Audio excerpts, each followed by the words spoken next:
Sorry میں نے ہنسنا شروع کر دیا. اصل میں کچھ حالات ہی ایسے ہیں کہ پوری قوم ہی ہنس رہی ہے. اور یہ جو چیئرمین سینٹ کے خلاف جو تحریک عدم اعتماد کا جو حشر ہوا ہے تو اس پر تو خود صادق سنجرانی صاحب بھی ہنس رہے ہیں اور ساری قوم ہنس رہی ہے, اپنے آپ پہ ہنس رہے ہیں. کیونکہ دیکھیں نا, بلاول بھٹو زرداری صاحب جو ہیں وہ کتنے کانفیڈنٹ تھے. وہ کہہ رہے تھے کہ ہمیں ہمارے سینیٹرز کو بہت بھاری رقوم کی آفر تو کی جا رہی ہے, لیکن مجھے پتا ہے کہ میرے سینیٹر جو ہیں وہ یہ رقم بھی کھا جائیں گے اور ووٹ بھی جو ہے وہ ہمارے امیدوار کو دیں گے. تو یہ میرے خیال ہے بڑی غلط اپروچ تھی.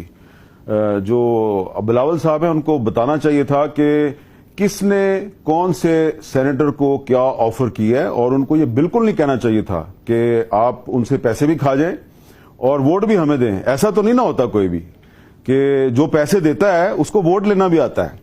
تو اگر تو کسی نے پیسے دیے ہیں تو اس کو ووٹ لینا آتا تھا اور اس نے آپ کا ووٹ لے لیا, اس نے آپ کا ووٹ توڑ لیا.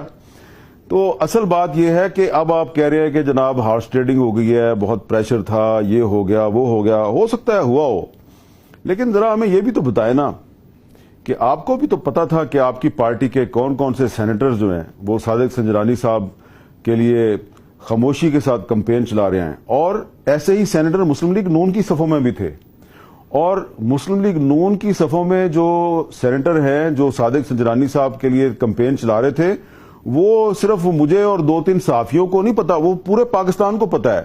یہ وہ لوگ ہیں جنہیں عام زبان میں کہا جاتا ہے لوٹا. سمجھ آئیے نا, لوٹا. 2002 میں کسی پارٹی کے ٹکٹ پہ الیکشن لڑا, 2008 میں کسی پارٹی کے ٹکٹ پہ سینیٹر بن گئے, 2013 میں کسی اور کے سینیٹر بن گئے, اور 2018 میں ایک نئی انقلابی جماعت مسلم لیگ نون کے سینیٹر بن گئے. تو یہ مسلم لیگ نون اور پیپلز پارٹی کی قیادت کو سوچنا چاہیے کہ انہوں نے کس قسم کے لوگوں کو سینٹ کے ٹکٹ دیے تھے. تو جس قسم کے لوگوں کو آپ نے سینٹ کے ٹکٹ دیے تھے اسی قسم کا آپ کو رزلٹ ملا ہے. 64 لوگوں نے سینٹ میں کھڑے ہو کے کہا کہ دیکھیں جی ہم اصول پہ کھڑے ہیں اور ہم جناب ایک دوسرے کے ساتھ کبھی دھوکہ نہیں کریں گے. لیکن جب وہ پولنگ بوتھ میں گئے, سیکرٹ بیلٹ تھا, وہاں پہ جو 14 سینیٹر تھے اچانک ان کا ضمیر جاگ گیا. ضمیر جاگ گیا. تو جب ضمیر جاگتا ہے تو پھر ایسا ہی ہوتا ہے نا.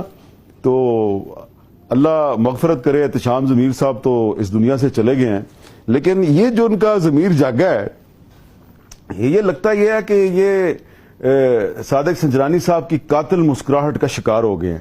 تو اب یہ شکار ہو گئے ہیں, لیکن پتہ نہیں کون شکار ہے, یہ نامعلوم ہے. پاکستان میں اکثر بڑی وارداتیں جو ہیں وہ نامعلوم لوگ کرتے ہیں. تو یہ جو پاکستان کی پارلیمانی تاریخ کا ایک انوکھا واقعہ ہوا ہے, ایک انوکھی واردات ہوئی ہے, انوکھی واردات ہوئی ہے. تو اس واردات کے جو ذمہ دار افراد ہیں وہ نامعلوم ہیں ابھی تک. کچھ کا ہمیں پتہ ہے, کچھ کا ہمیں نہیں پتا. تو جو بھی ہے, لیکن یہ جو نامعلوم افراد ہیں ان کو یہ واردات کرنے کے لیے ان کی پارٹی نے ٹکٹ دیا اور یہ سینٹ کے ممبر بنے. تو یہ جو پارٹی کی قیادت ہے, میرا مطلب ہے بلاول بھٹو زرداری صاحب, جناب شہباز شریف صاحب, محترمہ مریم نواز صاحبہ, یہ سب لوگ جو ہیں انہیں صرف ان سینیٹرز کو سارٹ آؤٹ نہیں کرنا چاہیے, اپنے آپ کو بھی سارٹ آؤٹ کرنا چاہیے. اپنی پارٹیوں میں جمہوریت لے کے آئیں.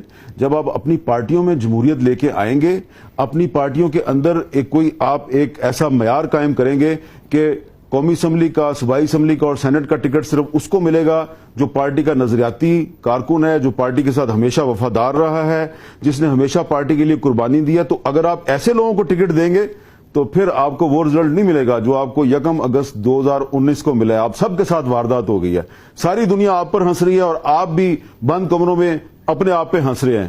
تو یہ ہم سب کے لیے شرم کا مقام ہے, صرف کسی ایک پارٹی کے لیے شرم کا مقام نہیں, ہم سب کے لیے شرم کا مقام ہے. اور یہ شرم کا مقام جو ہے یہ اس لیے آیا ہے کہ آپ نے پارٹیوں کے اندر جمہوریت قائم نہیں کی. جب تک آپ اپنی پارٹیوں کے اندر جمہوریت قائم نہیں کریں گے تو دنیا آپ پہ ہنستی رہے گی. اجازت دیجیے, اللہ حافظ.